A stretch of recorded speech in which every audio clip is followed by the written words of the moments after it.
E aí, pessoal, estamos começando mais uma imersão bíblica. Hoje vai ser especial, nós vamos falar sobre as áreas de influência e o esporte. Como que a gente pode atuar, como que nós, cristãos, podemos ser influentes dentro dos esportes. E o missionário William vai falar sobre esse assunto para nós, falar do testemunho dele. Já é missionário, ele vai se apresentar melhor, já é missionário há muitos anos, ele, sua família, servindo na Jocum, e vai ser bênção demais. E aí a gente vai trabalhando durante o vídeo, vamos trabalhando algumas questões a respeito desse assunto, e vai ser muito bom, viu? Fica com a gente, deixa seu comentário aí, fala aí, deixa aí que tá sendo bênção, tá te abençoando, comenta aí que eu tô vendo todos os comentários aqui, hein? Vamos lá, compartilha com o pessoal que é da sua igreja, manda no grupo da igreja, vai ser bênção demais. Você tem aquele amigo do esporte que ama jogar bola, ama educação física, ele vai ser inspirado a ser um cristão engajado nessa área, tá bom? William, pode se apresentar, é um prazer ter você aqui. Pode falar um pouco mais sobre você, se apresentar aí para o pessoal. Olá, meus irmãos, a paz de Cristo. Meu nome é William e eu sou missionário da Jocum. Para você que não conhece, a Jocum significa Jovens com uma Missão, um movimento missionário internacional e interdenominacional. E eu já sirvo na Jocum, vai fazer agora 10 anos esse ano, né, em missões. E atualmente eu sirvo na base de Jocum Curitiba, Sem Fronteiras, e lidera o movimento de esportes dentro da base. Já tem aí aproximadamente uns 7, 8 anos, na verdade, desde a minha caminhada de Jocum, né? Mas diretamente com o movimento esportivo, né? Atualmente a gente só trabalha com isso, e dentro da base a gente atua na área do desenvolvimento comunitário, né? Nós temos um projeto dentro da base da Jocum, chamado Projeto Esperança, e dentro desse projeto a gente tem aí mais ou menos 12 a 13 projetos. Culinária, arte, dança, panificação e inclusive o esporte. Atualmente, dentro do projeto esportivo, a gente atende uma média de 70 crianças e adolescentes, sempre na faixa etária entre 9, 14 e 15 anos, entre 9 e 15 anos aproximadamente, e utilizando o esporte como meio para cumprir a grande comissão, que é fazer discípulos para Jesus. Então, a nossa visão é fazer discípulos para Jesus no esporte e através dele. Que bacana. Deixa eu ligar meu áudio. Que bacana, William. Top demais. Eu acho seu ministério sensacional. Eu conheci o William, gente, num seminário de esportes lá em Pirapora. E quando eu conheci ele, conheci o pessoal que estava com ele lá, sinceramente, eu fui inspirada e acho que ele fez parte mesmo do meu chamado, assim, para missões. Hoje eu e meu esposo, a gente serve em missão em tempo integral também pela Jocum. E o William fez parte disso, eu tenho certeza. Foi bênção o tempo que a gente teve lá, ensinando a gente sobre o amor de Jesus, sobre como ser influente nessas áreas. O trabalho dele é muito bacana. E para a gente começar a falar sobre esse assunto, William, qual foi a sua jornada até chegar no campo missionário? E como que os esportes se conectaram com isso? Se você pode estar pensando, o William trabalha com movimento esportivo, então provavelmente ele veio da área do esporte. Só que não. Só para você entender, eu tenho 46 anos, né? Me converti tem mais ou menos 11 anos, e já na minha conversão eu fui discipulado por um casal de missionários da Jucum, e já entrei, Deus já chamou a gente direto para missões, né? E eu trabalhei aproximadamente uns 16 anos no mercado financeiro, minha esposa também trabalhou no mercado financeiro, e nós, quando a gente foi discipulado por esse casal, uma das coisas que ele nos ensinou, ele falou: William, o grande segredo para uma vida de sucesso é você aprender a ouvir a voz de Deus. Então, nós fomos treinados a ouvir a voz de Deus, e eu falei, eu quero saber como é isso, né? Então, eu fui, e a gente entendeu que Deus estava chamando a gente para fazer a escola de missões, que é a ETED, a porta de entrada para missões na Jocum. Passamos 5 meses, né, dentro desse treinamento, e quando a gente terminou, eu falei, então eu vou trabalhar com mobilização financeira, né, dentro da área de administração ali e tudo, mas fui para debaixo da árvore perguntar ao Senhor, e ele falou, eu quero que você trabalhe com esporte. Falei, Senhor, eu só sei jogar futebol nos fins de semana com amigos, né, nunca fui profissional nem nada, e Deus insistiu comigo no esporte, e foi a partir daí que começou todo esse movimento. E isso aconteceu na primeira base, onde eu fui fazer a minha TED, foi na base do Rio de Janeiro, Jocum Carioca, né? Eu passei uma média de 4 anos lá, depois nós servimos dentro de uma comunidade chamada Parada de Lucas, lá no Rio de Janeiro, ficamos quase um ano e meio, né? E lá a gente tinha projetos esportivos, a minha esposa também trabalha com projetos com meninas e mulheres, e de lá Deus deu uma palavra para a gente em Atos 8, que ele diz, sai e vai para o sul, ele fala para Filipe, e a gente entendeu que realmente a gente deveria estar no sul, e Deus nos direcionou para essa base, Jocum Sem Fronteira, onde a gente está até hoje, servindo com o ministério.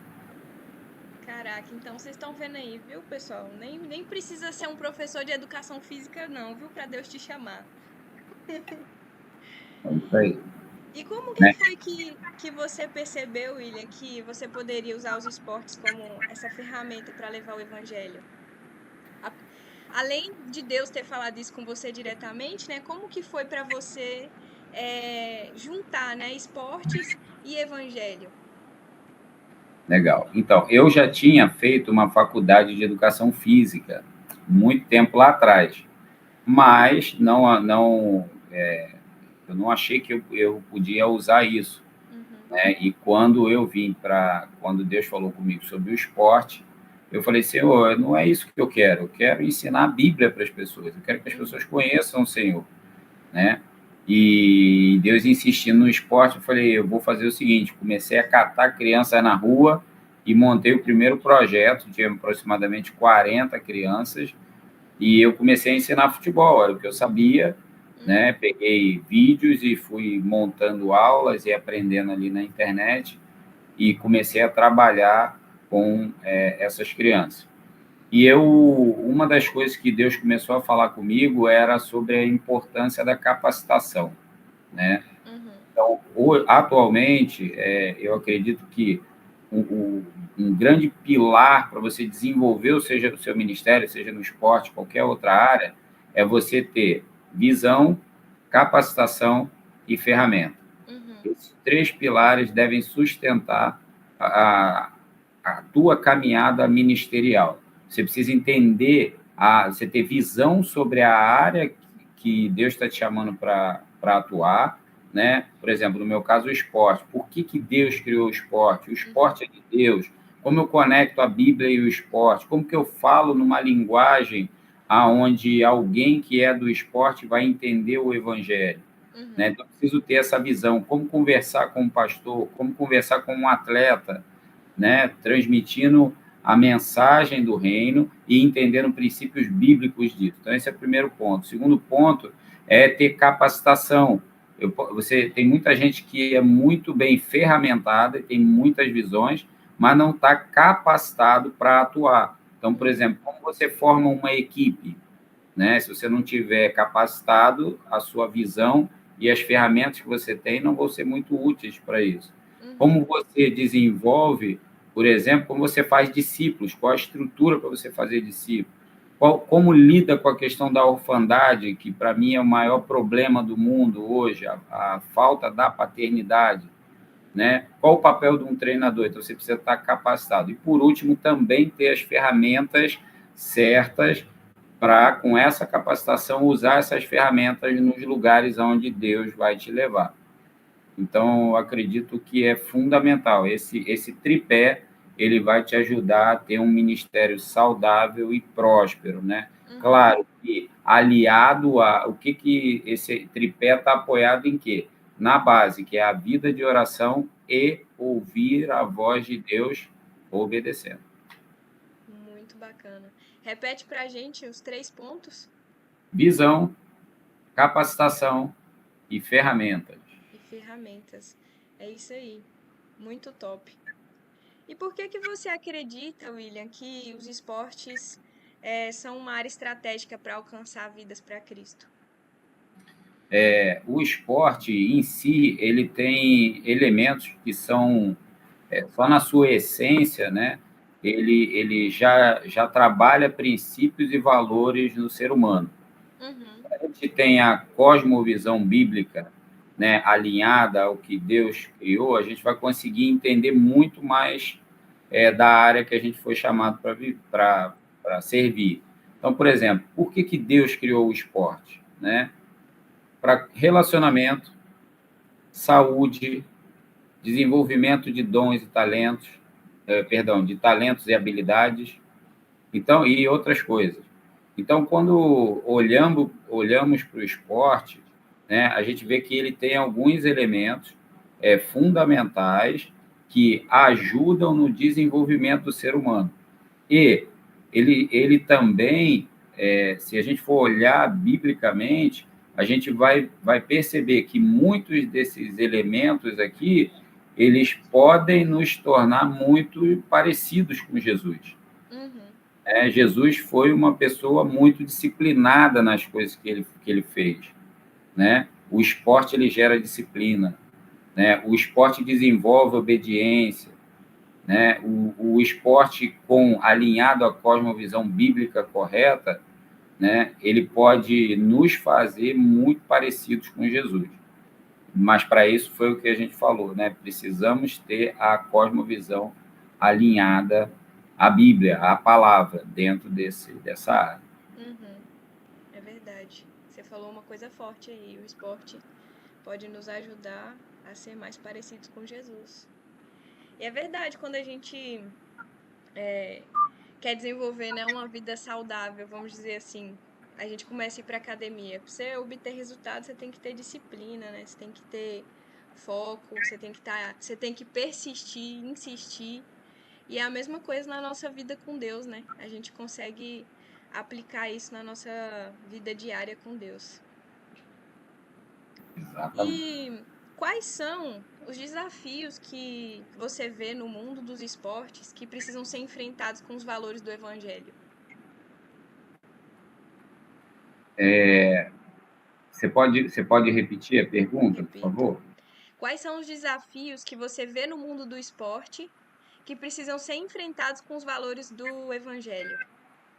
Legal. Se você acompanhar, por exemplo, hoje o futebol, você vai ver que ultimamente muitos jogadores têm sido alvos, né, de investigação por corrupção. Uhum. Corrupção por apostas ilegais, até pelas condutas deles ilegais dentro de campo, que promovem essas corrupções, ajudam a fomentar essas corrupções. Então, o evangelho, ele é muito importante o trabalho do evangelho, né, com relação à visão do esporte, né? Nós trabalhamos aqui com crianças e adolescentes. Então, para que o evangelho, para que o esporte foi criado, como a gente falou, né? Tem muitas crianças que chegam para a gente, eu faço perguntas para elas, vem cá, mas por que você está aqui? Por que você quer ser jogador de futebol? E a maioria deles diz, porque eu quero ajudar minha família, porque eu quero ter um carro, porque eu quero ter, né, ser como jogador, né, um astro do esporte. Todas essas cosmovisões, todas essas respostas, algumas delas são legítimas, mas elas estão fora da cosmovisão bíblica. Uhum. Por quê?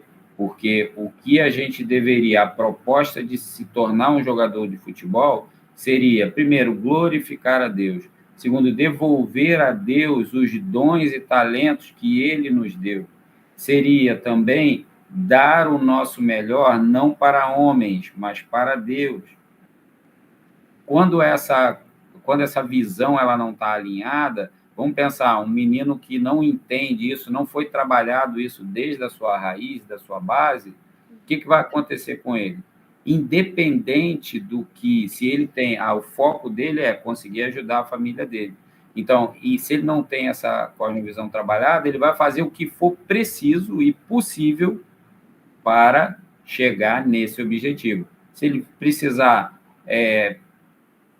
trapacear, ele pode trapacear. Se ele tiver que derrubar um coleguinha para conseguir passar, conseguir aquela vaga, ele vai fazer, né?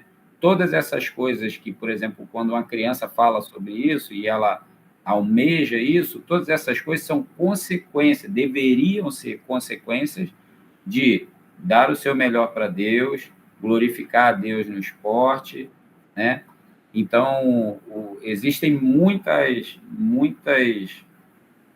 princípios bíblicos que, quando eles são trabalhados por um treinador que tem a cosmovisão bíblica cristã, ele vai gerar atletas muito mais alinhados à vontade de Deus e capazes de ser referência e influência no mundo dos esportes. Então, acredito que a base, esse trabalho de base, né, de cosmovisão bíblica, ele é fundamental para nós termos pessoas influentes na sociedade dentro da área do esporte. Muito bacana.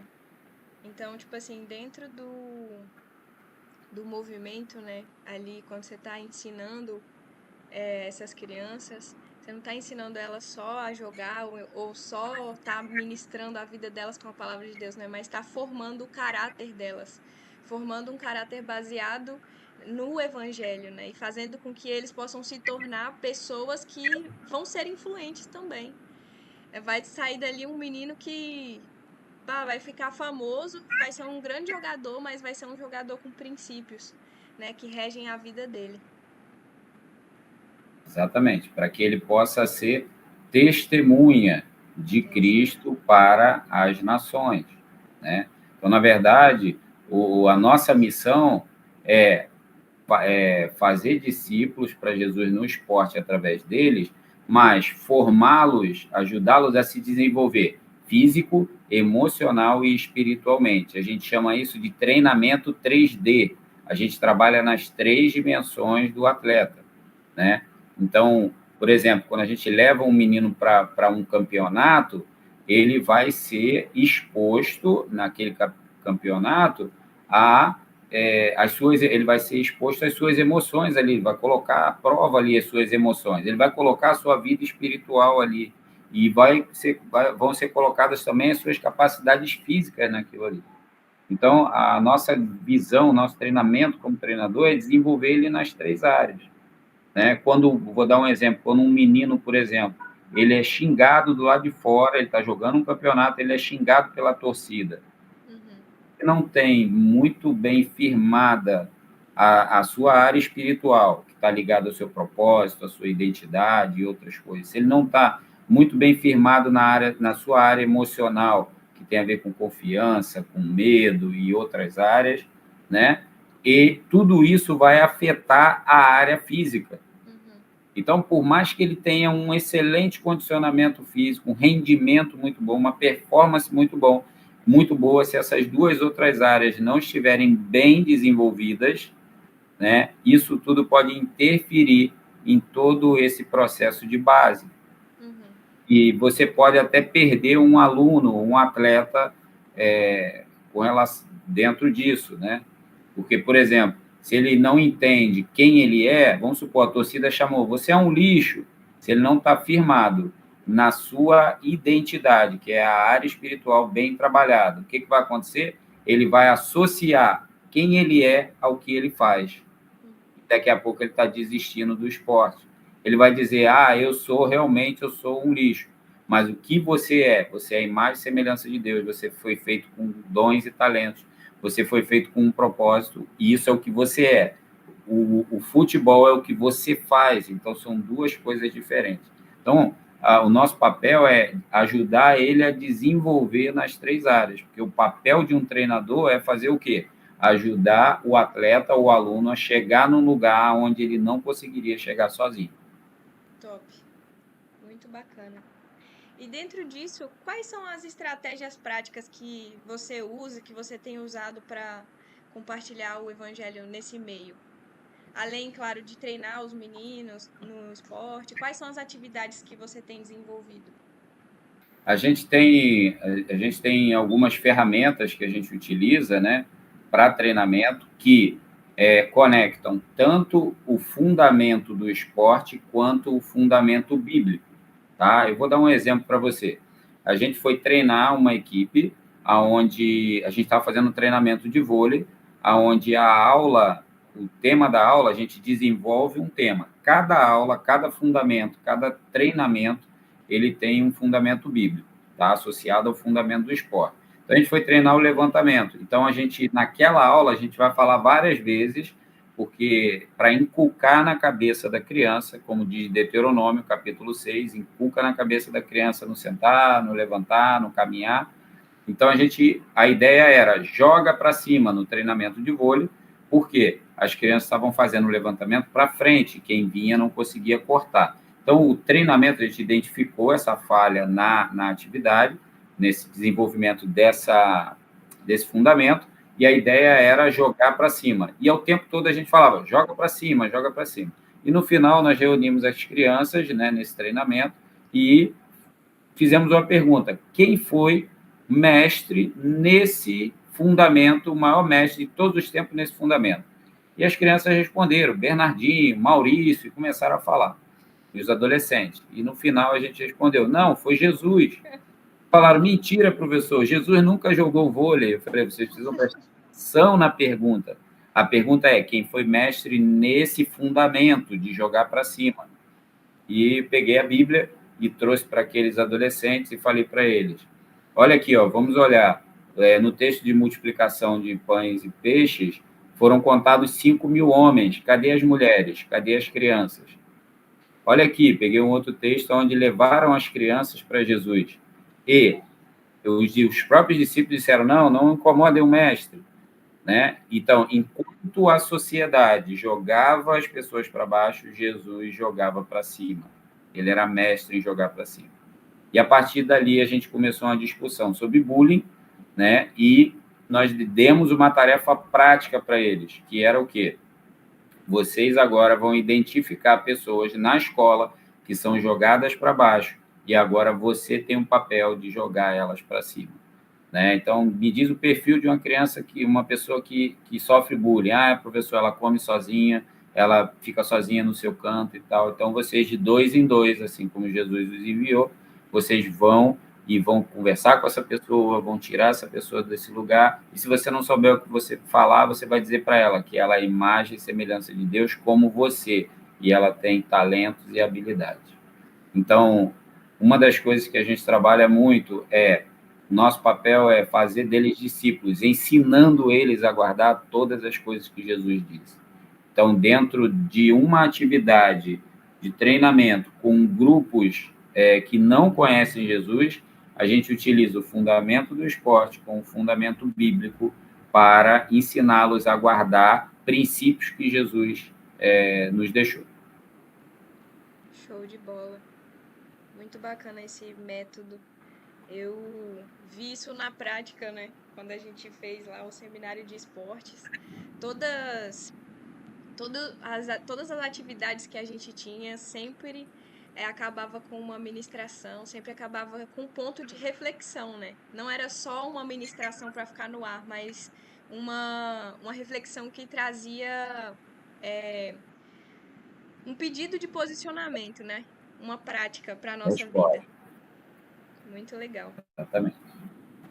E isso pode ser aplicado com qualquer esporte. Uhum. Você pode pegar o jiu-jitsu, por exemplo, você pode fazer um treinamento de base. Hoje nós vamos treinar a base do atleta. Você pode trazer o texto de um homem que construiu uma casa sobre a areia e uma casa sobre a rocha. E você perguntar, e o tema da tua aula vai ser como estão as suas bases, tanto dentro do tatame quanto fora do tatame. Então, você pode associar isso a qualquer esporte, né? Show. E você tem alguma história, William, assim, que impactante de alguém que foi transformado por Jesus através do esporte, nesse tempo seu de ministério?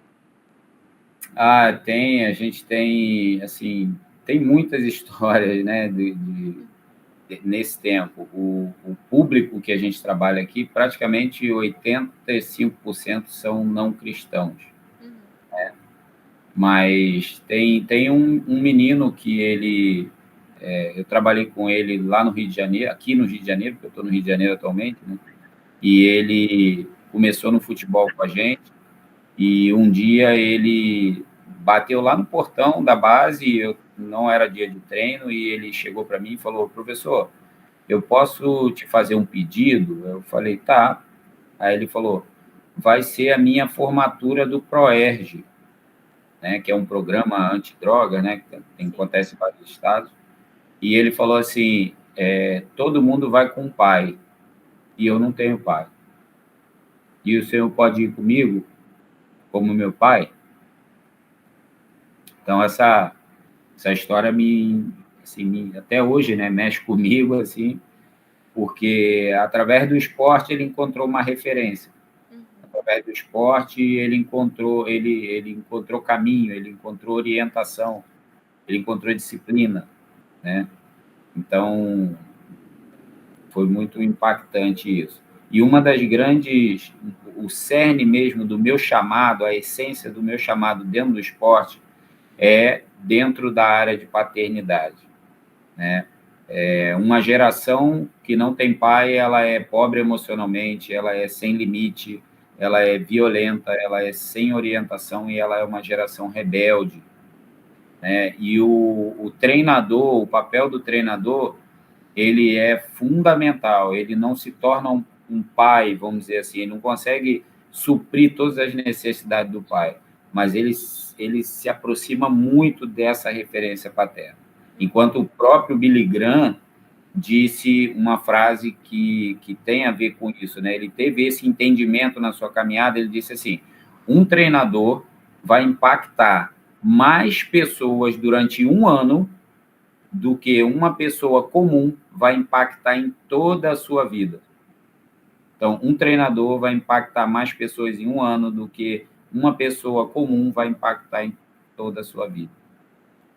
No ano passado, nós tivemos mais de 40 conversões só no nosso projeto de esporte. No outro ano, nós batizamos 10, 15 adolescentes, né? Então, a gente vê o papel do treinador por essa conexão de andar juntos, de transferir esse discipulado. O que é o discipulado? É a transferência da vida de Jesus no seu aluno, né? A relação mestre-discípulo, né? Show. É como um pastor, né? Você tá ali guiando as ovelhinhas direto para Jesus. É um trabalho muito bacana. Isso que você falou sobre a paternidade é algo muito sério, né? A gente vê hoje em dia como os jovens estão literalmente sem referência de uma autoridade, referência de alguém que faça esse papel, né, na vida deles.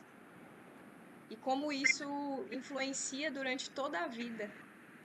Porque aí a pessoa cresce. é, eu costumo dizer que a gente tem uma batalha espiritual nessa área, né? Nessa área de família. Porque Satanás está sempre querendo tocar na família, querendo destruir a família, porque assim ele destrói a estrutura das pessoas. E ter pessoas que se posicionam e que querem ser referência nessa área e fazem esse trabalho é muito importante para que essas pessoas possam ter uma estrutura, né? Possam E a, crescer ali, construir sua casa na rocha. exatamente. E a falha na paternidade, seja a partir de ausência, ou seja a partir da. Você pode ter o pai presente, mas ele não exercer as suas funções de pai, ou por não entender, ou por não ter, isso vai impactar diretamente no relacionamento com Deus. É Então, se verdade. você tem um pai violento, você vai ver um pai, um Deus violento. Se você vai ter um pai omisso, você vai ver um pai ou um Deus omisso, né? Os psicólogos dizem que se você pede uma criança até os 6 anos para desenhar Deus num papel, ele vai desenhar a foto do pai, ele vai desenhar a imagem do pai, porque existe essa transferência. Então, Deus criou o pai terreno para que ele espelhe, né, o seu caráter e transfira isso para os seus filhos. Então, quando essa falha acontece, né, que o papel do pai é proteger, é disciplinar, é orientar, a gente vê Deus Pai orientando e guiando o povo no deserto, né, conduzindo o seu povo no deserto, dando orientação, disciplinando e também amando, que é o papel do pai, né? Se nós não entendemos e não transferimos isso, a gente vai ver uma geração com muita dificuldade de conhecer a Deus, se relacionar e aceitá-lo como pai, que é grande parte do que a gente tem visto hoje. Que é o mais difícil, né? Eu lembro quando eu fui para a minha TED, né, que é um momento onde a gente aprende muito sobre paternidade, e o quanto foi difícil, né, aprender a se relacionar com Deus como pai. É verdade. E outra pergunta que eu tenho, como que o ambiente esportivo, ele pode ser esse espaço de demonstração do caráter cristão, como integridade, perseverança, humildade?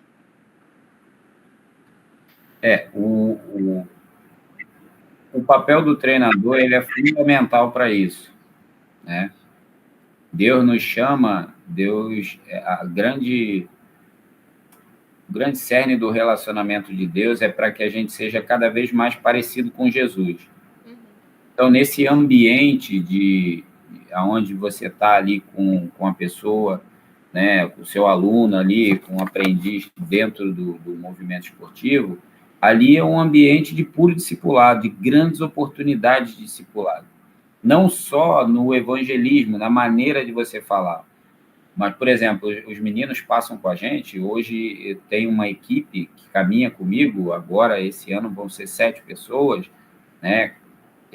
Meu papel também é treinar treinadores, treinar a equipe para que eles desenvolvam projetos. Então, a todo tempo, as crianças estão vendo muito mais o nosso comportamento do que o que a gente fala. Então, a maneira como a gente lida com eles, a maneira como a gente lida com a nossa família, a maneira como a gente ajuda eles no desenvolvimento, né, integral, na hora que a gente chama, que a gente abraça, na hora que a gente repreende. Então, e apontar tudo isso para o caráter de Cristo, né? Não negociar pequenas coisas, porque eles vêm, eles trazem a cultura deles, né? E eles vão falando o que acontece da cultura, e, professor, a gente pode fazer isso? Não, olha só, pensa se você fizer isso, o que vai acontecer? Então, enquanto a gente está jogando, enquanto a gente está tomando café, enquanto a gente está batendo papo, estudando, né, é um grande ambiente para transferir a vida de Jesus, para que eles olhem para a gente, né, e não só aprendam o que a gente está falando, né? A Bíblia diz o quê? Ensina a criança no caminho que ela deve andar. Ela não fala ensina a criança o caminho. E existe uma diferença, uma responsabilidade muito grande nisso, né? Sabe aquela história de, tá, ó, filho, você não pode mentir. Aí o telefone toca, aí você fala assim, ó, avisa que eu não tô, avisa que eu não tô. O que você está ensinando? Você está ensinando o caminho. O caminho não pode mentir. Mas estar no caminho significa o quê? Olha, eu não minto e você me observa. Então, ele vai observar muito mais do que eu faço, do que eu falo. Então, esse ambiente, ele é maravilhoso para você, te dar grandes oportunidades de fazer discípulos para Jesus. Aquele ditado que o pessoal costuma falar de faça o que eu falo e não faça o que eu faço, não funciona. Isso aí na vida real não funciona. É furada. E existe alguma resistência ao evangelho nesse meio? Assim, durante essa caminhada que você já teve em vários lugares trabalhando com isso, você já percebeu que tem resistência das pessoas a receber o evangelho? Uma das coisas que é fundamental também a gente, dentro da nossa cosmovisão bíblica, é entender como Jesus treinou a sua equipe, né? E como ele lidava com a comunidade. Se a gente parar para perceber, a gente vai ver que Jesus passou 2 tempos com seus discípulos. Primeiro tempo, 3 anos. O segundo tempo, menor, 40 dias. E ali ele ensinou 2 coisas, assim, ensinou muitas coisas, né? Mas 2 pontos são, assim, primordiais para a gente entender. O primeiro nos 3 anos, era servir e amar. O que Jesus, ele passa a noite inteira orando, ele escolhe os seus discípulos, e aí ele leva eles e mostra a eles o que ele estava fazendo, que era servir e amar, curando, multiplicando, também ensinando, né? Enfim, e ele vai pelas comunidades fazendo isso. Então, basicamente, essa foi a primeira etapa. Muitas coisas ele fez, mas basicamente é servir e amar. Na segunda etapa, ele já não fala sobre isso, ele dá orientações claras sobre o discipulado, tá? Então, se a gente tem esse entendimento, o que vai acontecer? Quando você serve e ama, algo aqui no meio acontece, que é o quê? Vira uma chave, que é o direito de ser ouvido. Você ganha o direito de ser ouvido quando você serve e ama. Mas se você já chega tentando discipular, por exemplo, vem os meninos jogar e eles estão fumando. Oh, aqui não pode fumar, não pode falar palavrão. Você já entrou primeiro discipulando. Ah, William, mas a gente precisa criar regras. Bem, regras eu acredito que seja importante. Mas o que Jesus falou sobre isso? Ele diz o seguinte: deixa vir do jeito que está. Por quê? Porque caminhando com a gente é que ele vai ver Jesus. Jesus nunca chamou ninguém para me aceita, me ama. Não. Ele falou, me segue. Então, quando a gente tem esse entendimento de que a gente vai servir aquela comunidade, primeiro eu preciso servir numa linguagem que ele quer falar. Então, quando a gente chega no esporte, olha, quem quer ser treinado? Eles vêm. Eles estão sendo servidos ali. E aí, a partir desse serviço, eles baixam a guarda. Ou seja, a gente ganha o direito de ser ouvido. E aí a gente consegue se relacionar e começam a se abrir portas para o discipulado. Então, entra na linguagem, faz relacionamento genuíno, discipula, e dali do discipulado você identifica novos líderes e você começa a formação de líderes. Então, tudo isso que eu estou falando é para te responder sobre a rejeição. Quando a gente tem esse entendimento que você serve pessoas, é muito difícil de você ser rejeitado, porque o seu coração está alinhado a amar o próximo, a fazer o melhor por ele, independente se ele vai te dar retorno ou não. E aí você acaba ganhando o direito de ser ouvido, né? E você consegue começar a aconselhar a partir de princípios bíblicos. Então, até hoje, assim, em 10 anos, a gente, pelo menos eu e a equipe que a gente trabalha, a gente não teve rejeição nem de entrar. Só para você ter uma ideia, a gente serve numa escola aqui, estadual, que não é cristã, e a gente atende 800 alunos, né? Ali onde tem 800 alunos, e a gente está todo o tempo interagindo e trabalhando com eles ali. A escola todo ano pede para a gente estar lá dentro, realizando eventos esportivos, conectando em datas importantes, como Maio Laranja, prevenção ao suicídio, e a gente, com isso, entendendo essa linguagem, esse relacionamento, a gente consegue servir as pessoas. Consegue passar essa barreira, né? Exato. Muito legal isso, porque muitas vezes quando as pessoas, o cristão no geral, né? Quando a gente está nesse ambiente da igreja, a gente costuma ver essa dificuldade de se aproximar das pessoas, porque muitas das vezes a gente quer chegar já discipulando, igual você falou, já quer chegar já colocando regra. Eu tava esses dias pensando sobre a história de Zaqueu, né? E aí eu tava refletindo e eu percebi que quando Jesus vai falar lá no final que ele fala assim, hoje houve salvação nessa casa, né? Antes dele falar que houve salvação na casa, ele fala assim, Zaqueu se levanta e ele fala que vai devolver 4 vezes mais, tal, faz uma promessa, né? Ele se arrepende e faz uma promessa de restituição. E antes dele cumprir essa promessa, Deus já fala que chegou salvação na casa dele. Então, antes de ter a mudança de conduta, teve uma mudança dentro do coração dele. Então, tipo assim, quando a gente serve, a gente chega servindo, meio que quebranta o coração das pessoas, né? Elas começam a pensar, uai, por que essa pessoa tá agindo assim comigo? Tem alguma coisa diferente nela, por que ela tá me servindo desse jeito? Por que ela tá agindo assim comigo? E aí é onde a gente entra com o discipulado, né? Com o evangelho mesmo. Legal, é isso mesmo, esse é o caminho. E como que a igreja ela pode apoiar o missionário que trabalha como você, na área dos esportes, que está em tempo integral?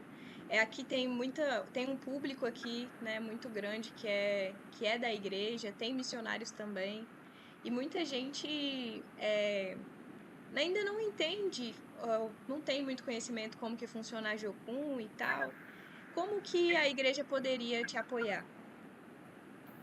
Eu acredito que a primeira coisa, eu acho que as pessoas precisam estar conectadas à visão e Uhum, propósito, né?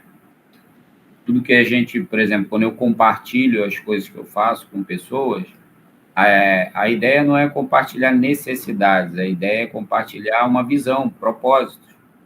Então, por exemplo, a gente recebe crianças aqui com autismo, hiperatividade, né, uma série de dificuldades e limitações, e o nosso papel é desenvolver esses adolescentes, uhum, né? A gente roda acampamentos de esporte, a gente tem uma série de programas assim para trabalhar com eles. E qual é o nosso foco? Desenvolvimento. Jesus trabalhou com desenvolvimento integral. Então, acredito que o mais importante é a igreja entender essa visão. Primeiro, ela precisa entender essa visão, né? Precisa ficar claro para ela, né? Por quê? Porque quando a igreja investe num missionário que está fazendo esse trabalho, né, que ela está investindo nesse projeto, seja financeiramente, apoiando o missionário em orações e intercessões, acompanhando o missionário também na sua vida pessoal, porque o missionário ele não é um super-herói, né? Ele tem as suas limitações, ele tem os seus problemas diários, ele tem os seus problemas familiares, né? É, a, é fundamental a igreja entender a visão. Por quê? Porque quando ela investe, ela vai estar, sim, investindo na vida do missionário, mas antes disso, ela vai estar investindo no movimento do reino de Deus e em expansão. sim. Pensa, no final do ano, a gente contabiliza 40, 50 conversões, crianças que não conheciam a Jesus, entregando, famílias entregando a vida para Jesus.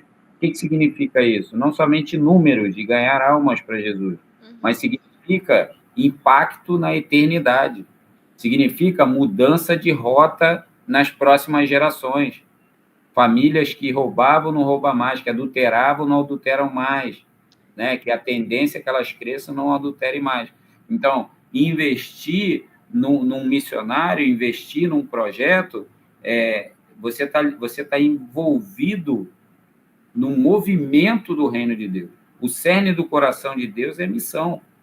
sim. Por quê? A missão, e cada um de nós, foi a ordem que Jesus deu para a gente. Vão e façam discípulos. Então, primeiro, busquem saber, mandem mensagem para o missionário, né? Ó, como é que você está? Quais são as suas necessidades? Quais são os projetos? O que Deus tem falado com você? Porque eu acredito que também nesse suprir, né? E eu não, quando eu falo suprir, não está ligado a só suprir necessidade financeira, né? Existe propósito. A gente vê a história de Elias. Elias, quando ele vai para a caverna, ele passa a ser suprido de maneira sobrenatural, ali com os corvos. Mas em um determinado momento, Deus fala assim: agora você vai na casa de uma viúva. E aquela viúva, o que o texto diz? Que ela só tinha comida para aquele dia. Mas Deus conecta pessoas por um propósito. E Uhum, não só o propósito dela alimentar ele, porque depois o filho dela vem a morrer e ele está ali, ele ora 3 vezes pedindo a Deus e aquele menino ressuscita. Então, essa conexão, ela gera expansão do reino de Deus. Esse investimento, ele tem que estar ligado a um propósito e visão. Então, sempre que eu falo, procure saber, converse, quer mandar mensagem, e outra coisa, e ore. Deus, olha, eu quero investir nisso aqui, isso aqui é do Senhor, isso aqui é para mim, né? Busque orar, que Deus vai direcionar você. Amém. É isso aí. Muita gente às vezes não sabe como ajudar, né? Como ofertar e onde, né, ofertar. E a melhor saída é você orar, né? Ir para o Senhor e perguntar a Deus qual o projeto que o Senhor quer que eu apoie, qual missionário o Senhor quer que eu invista e colocar mãos à obras, né? Fazer mesmo e fazer com que os talentos que o Senhor colocou na sua mão, né, você possa ser um bom mordomo deles. Porque se Deus está te chamando para isso, se você entende, você fala assim, olha, eu quero ser como aquelas igrejas, né? O nome delas estão registradas hoje. Igrejas que eram muito pobres, mas que elas nunca perderam a sua essência e investiram no que Deus estava fazendo com relação à expansão. Mas é fundamental você entender esse processo, né? Eu quero investir e não só investir, porque quando Deus te chamar, você também vai fazer parte. No dia que uma criança que estaria fadada a morrer pelas estatísticas do tráfico de 21, 22 anos, né? Ela passa a se casar, se formar e gerar filhos com a cosmovisão bíblica do reino, essa vitória também é sua. Assim como foi lá, Josué lutou, Moisés orou e os outros apoiaram. E aí o povo venceu. Então a vitória foi de todos, daqueles que apoiaram, aqueles que oraram e aqueles que estavam lá na frente de batalha. Forte demais essa analogia aí, gostei. E dentro desse discipulado, William, como você enxerga, qual que é a importância de conectar esses atletas, né, esse pessoal que caminha com vocês nos esportes, a uma comunidade de fé, a uma igreja? Como que vocês fazem esse processo? É fundamental. Primeira coisa, você precisa saber quem você é. Então, nós somos missão, né? Então, eu costumo fazer essa analogia. Existe a missão, sodalidade e modalidade, né? Então, a missão e a igreja, tá? Fazendo uma analogia aqui, a gente pode dizer que nós, da missão, somos os obstetras, a gente faz nascer o negócio. Mas quem vai cuidar é a igreja, é o pediatra. A todo tempo ela vai estar lá, mês a mês, fazendo esse cuidado, esse acompanhamento, nutrindo, ajudando a crescer, né? Então, aqui o que a gente faz? A gente trabalha com um projeto, mas a ideia é sempre estar conectando eles à igreja local, né? E aí, como nós somos a referência deles, a ideia é que a gente também esteja indo nessas igrejas, tenha um relacionamento, vá levando eles para lá, acompanhando, caminhando com eles, até eles entenderem que ali é um lugar onde ele vai crescer, né? Que vai ajudar ele a crescer, que deve ajudar ele a crescer, né? Porque a gente entende que lá é lá onde ele vai casar, é lá onde ele vai desenvolver seus dons, lá é onde ele pode se tornar um grande líder, entender o seu chamado, né? Por quê? Porque se eu não faço isso, pensa, eu sou um missionário, Deus me chamou agora para a Espanha. Ah, agora acabou. A minha relação era com o professor William, né? Mas eu não sou o eixo dessa história, Jesus é o eixo, né? E o esporte também não é o fim dessa história. O esporte é o meio que os conduz ao fim, que é se tornar discípulos para Jesus. Então, a gente usa o meio, que é o esporte, ou pode ser a arte, ou pode ser a música, para o meio, para cumprir a grande comissão, que é fazer deles discípulos a Jesus.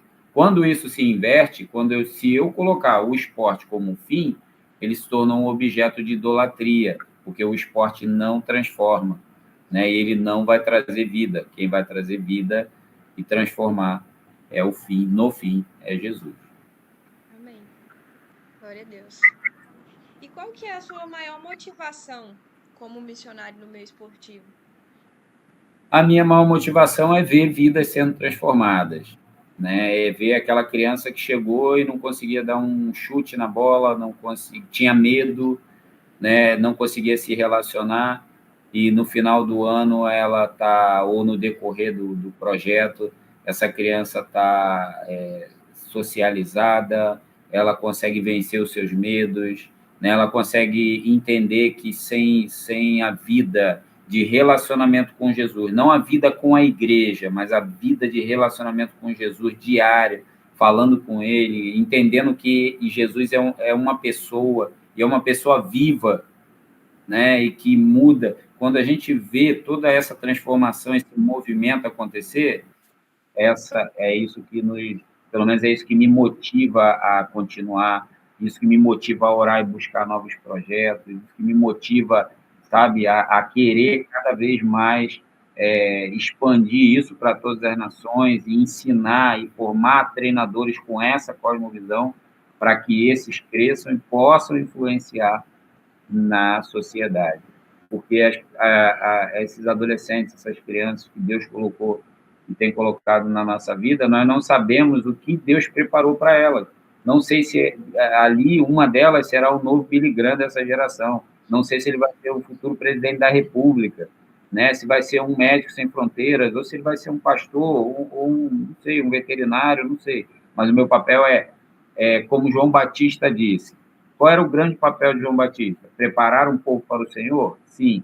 Mas, em Lucas capítulo 1, versículo 17, duas outras funções vêm antes disso, dentro do papel de João Batista. Primeiro é converter o coração dos pais aos filhos. O segundo é trazer para essa geração, trazer eles para o arrependimento e uma mudança de conduta moral. Então, quando a gente trabalha com essa geração, as duas gerações de pais e filhos, né, e trabalha esse alinhamento de conduta e valores, a gente começa a preparar um povo para o Senhor. E esse povo vai ser bênção, vai multiplicar, vai expandir o reino, vai ser luz aonde eles forem. Então, essa é a minha grande motivação de viver esse chamado que Deus me deu. Amém. Glória a Deus. O Senhor possa permanecer, deixar permanecendo essa chama acesa. E qual que é o seu conselho para quem sente esse chamado para essa área, sente o chamado missionário para essa área? Legal. Se você entende, olha, Deus está me chamando, eu não sei como fazer, né? E primeiro passo, procure pessoas dessa área, né? Comece a conversar com pessoas que já estão servindo nessa área, que já estão desenvolvendo, que tenha o entendimento a cosmovisão bíblica disso. Esse é o primeiro ponto.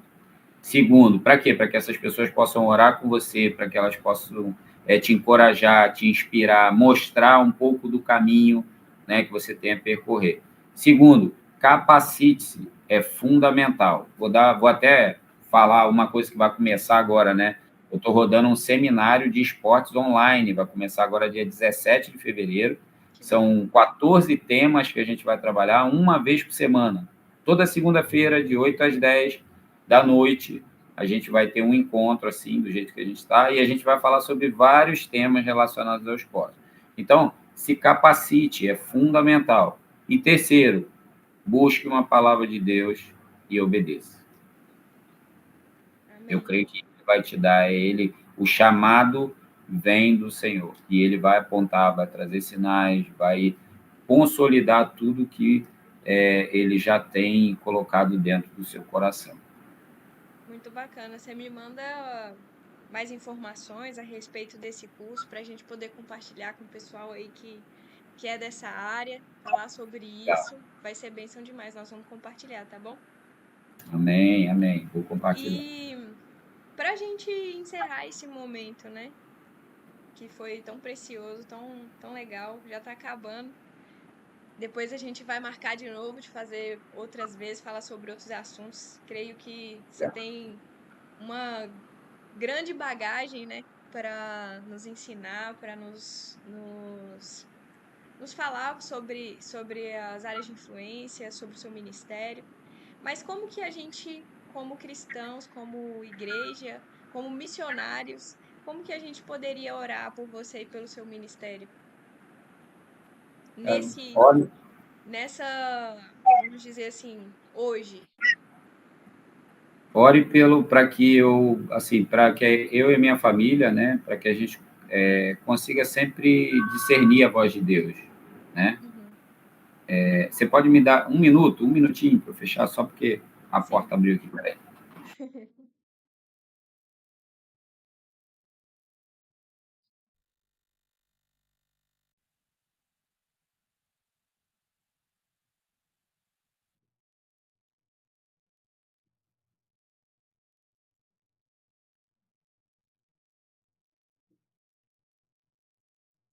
É isso aí, pessoal. Estamos chegando ao fim de mais uma imersão bíblica.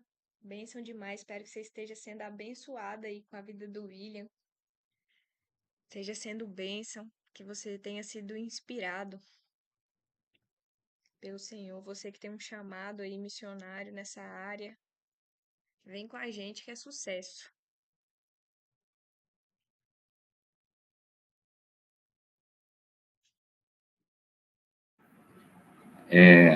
Então, ore para que a gente consiga sempre discernir a voz de Deus, que acredito que esse é o que vai manter a gente no caminho, né? Para que Deus também levante mantenedores e pessoas que vão caminhar junto com a gente dentro desse propósito e que a gente consiga impactar as nações, né? Uhum. Treinar pessoas para que elas possam alcançar o perdido. Acho que esse é nosso grande foco de oração. Amém. E você gostaria de compartilhar mais alguma coisa sobre seu ministério, sobre o que você está fazendo agora, seus próximos passos, algum projeto, além, né, desse curso online que vai ser bênção demais? Agora, esse ano, a gente está começando alguns projetos novos, né, na nossa base. A gente está começando, nossa cachorrinha aqui, a gente está começando projetos novos lá na nossa base. Vamos ter boxe, futebol americano, vôlei, projeto de funcional, né?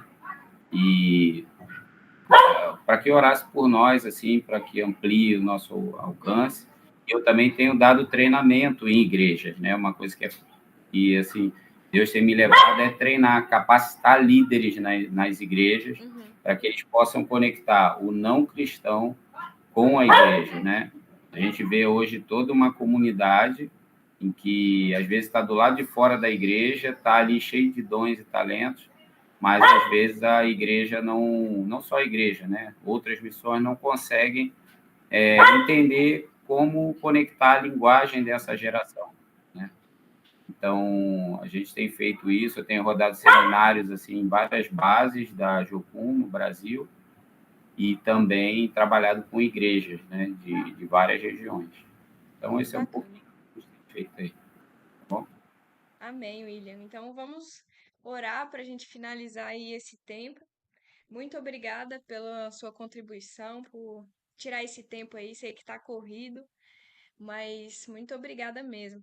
Você é bênção, foi bênção na minha vida e acredito que continuará sendo bênção na vida de outras pessoas.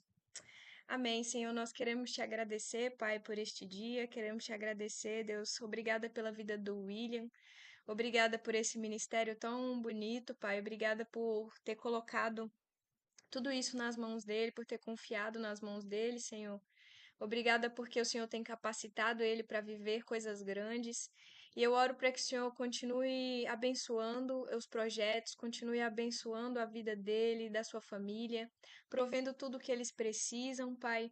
E que o Senhor continue direcionando eles, que eles continuem sensíveis à sua voz, que eles possam continuar ouvindo o Senhor, seus direcionamentos, que eles possam continuar sendo luz por onde eles passarem, nos discipulados, nos projetos, nos esportes, Pai, e que o Senhor possa continuar mesmo abençoando ele, seu ministério, sua família, e que ele possa continuar sendo bênção na vida de outras pessoas, Pai. Nós te agradecemos, pedimos para que essa aula possa inspirar outras pessoas a se tornarem missionários nessa área, mesmo que não em tempo integral, mas que possa despertar, Senhor, os profissionais dessa área para que eles possam ser discipuladores nos seus ambientes de trabalho, Pai.